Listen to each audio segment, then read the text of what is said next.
C'est encore moi, Estelle, pour la deuxième partie de mon témoignage.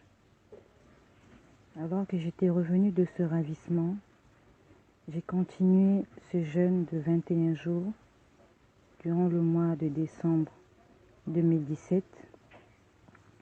Et un soir, il y a 2 hommes qui sont venus me voir et ils m'ont montré une femme qui était dans un coin. Cette femme était habillée d'une robe blanche. Elle avait des cheveux longs comme une folle. Elle était maigre, elle était vieille, elle était comme un zombie. Elle était dans un coin quelque part debout. Et ces 2 hommes-là m'ont posé la question. Vois-tu cette femme? Je dis oui. Ils me disent, est-ce que tu la connais? Je dis, je ne la connais pas. Il me dit, mais comment tu ne connais pas cette femme? Cette femme, c'est toi? Je dis, ce n'est pas moi cette femme. Il me dit, si.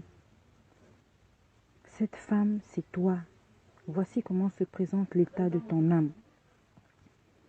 Spirituellement parlant, tu es cette femme qui a cette robe blanche, une robe qui est toute sale. Tu es maigre, tu es vieille et tu as des cheveux comme une folle. Il me dit, cette femme, c'est toi.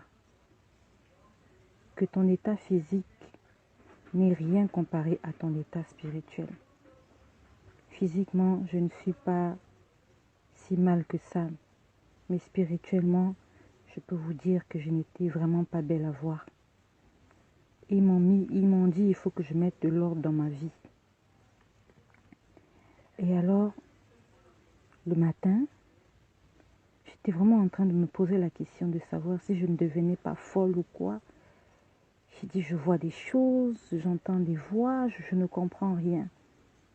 Et j'étais toujours en prière des 21 jours.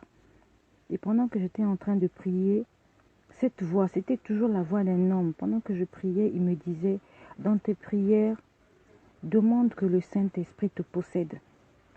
Demande au Saint-Esprit de venir te posséder, de venir dans ta vie, dans ton cœur. Et c'est ce que je faisais. Quand je priais, je disais, Saint-Esprit, possède-moi. Saint-Esprit, possède-moi. Aide-moi à mettre de l'ordre dans ma vie. Saint-Esprit, possède-moi.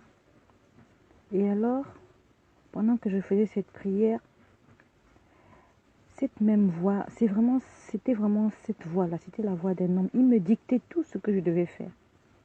Il me disait tout, ce que je dois faire, ce que je ne dois pas faire. Et quand je ne faisais pas comme il voulait, c'était comme une oppression. Il me disait, pourquoi tu as fait ceci? Pourquoi tu as fait cela? N'est-il pas écrit dans la Bible ceci? C'était vraiment en conformité avec la parole de Dieu qu'il était en train de dicter ma vie, cette personne-là. Et alors, il a commencé à me demander d'enlever mon tissage. Il m'a dit, enlève-moi ce que tu as sur ta tête. J'ai dit, ah, ce que j'ai sur ma tête, qu'est-ce que j'ai sur ma tête? Mon tissage. Il me dit, enlève-moi ça. J'étais scandalisée parce que je me suis dit, qu'est-ce que le tissage a à voir avec la vie chrétienne? En tant que femme, on met le tissage pour être belle. Il me harcelait, il me disait, enlève-moi ce tissage. Enlève-moi ce qui est sur ta tête. Quand tu portes ces choses-là, tu ressembles à une folle. Tu es une folle quand tu portes ces choses-là. Quand je te vois, je vois que tu es une folle. La première fois, je suis allée enlever mon tissage, mais avec beaucoup de peine. Et il ne m'a plus fait de réprimande. Quelque temps plus tard, je suis encore allée remettre un tissage. Il a continué à me dire, enlève-moi cette chose-là que tu as sur ta tête. Enlève-moi ça, je n'aime pas ça. C'était vraiment au-delà de ce que je pouvais imaginer. Je me suis dit, mais Dieu regarde au cœur. Qu'est-ce que mon tissage a à faire avec mon état spirituel? Quel est l'impact de mon tissage sur ma vie spirituelle? J'ai enlevé une deuxième fois le tissage. Et quand il ne me faisait plus de reproches, je suis allée encore remettre mon tissage. Et quand j'ai remis mon tissage, je me rappelle, c'était un lundi.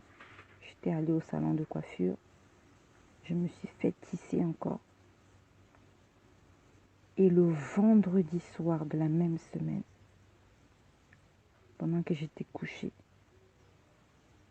J'ai entendu, on est venu me réveiller brutalement. Réveille-toi. Je me suis réveillée, j'avais peur. On me dit, allez, à genoux, prie. Je me suis mise à genoux au bord de mon lit. J'ai commencé à prier. J'ai commencé à prier, j'ai commencé à prier. Il m'a dit, stop, va allumer la lumière. Je suis allée allumer la lumière de ma chambre. Il m'a dit, assieds-toi. Je me suis assise sur la chaise qui est dans ma chambre. Et pendant que je m'asseyais, il y avait 2 hommes qui étaient habillés en blanc dans ma chambre. Il y avait un homme qui était près de la porte qui ne bougeait pas. Ils étaient en robe blanche. Et il y a un autre. Il quittait la porte, il s'approchait de moi tout doucement. Et il avait dans sa main comme un fouet. Il était en train de taper ça dans sa main. Et il me disait ceci. Donc toi, depuis qu'on te demande d'enlever cette chose-là que tu as sur la tête, tu n'entends pas. Aujourd'hui, là, on va te chicoter. Il n'avait même pas encore terminé sa phrase. Je me suis levée. J'ai commencé à crier. J'ai dit non, ne me frappez pas, ne me frappez pas. Je suis entrée dans ma chambre, enfin, là où je garde mes affaires. J'ai commencé à fouiller les tissages. Non, je suis partie dans la douche. J'ai arraché ce que j'avais sur la tête. J'ai arraché cela, j'ai pris la gilette et j'ai enlevé. Ça faisait mal parce que, pour ceux qui connaissent, quand on met la closure, le lance frontal, on utilise la colle tout autour. Et il fallait que j'arrache cette colle qui n'avait même pas encore une semaine sur ma tête. J'ai arraché la colle. Mes cheveux se sont arrachés. Après, j'ai pris la gilette, j'ai commencé à détacher le tissage. Ils étaient toujours là. Ils me disaient, enlève-moi ça. Enlève-moi ces choses-là. Je n'aime pas voir ces choses-là. J'ai tout enlevé. J'ai enlevé mon tissage. Il m'a demandé, allez, fouille les tiroirs. J'ai ouvert tous mes tiroirs. J'ai enlevé tout mon tissage. J'ai pris tous mes tissages. J'ai pris tous mes mèches. Ils étaient là derrière moi. J'étais paniquée. Je ne sais même plus quelle heure il était. J'étais paniquée. J'ai tout ramassé. J'ai ramassé mes tissages, j'ai ramassé mes mèches, mes perruques. J'ai tout pris. Et il savait exactement là où ça se trouvait. Quand j'avais oublié, il me dit, reviens, fouille ici. Quand je fouille, il y avait des mèches, j'en avais partout. J'ai pris toutes mes mèches. Il m'a dit, allez, balance-moi tous ces chiffons là dehors.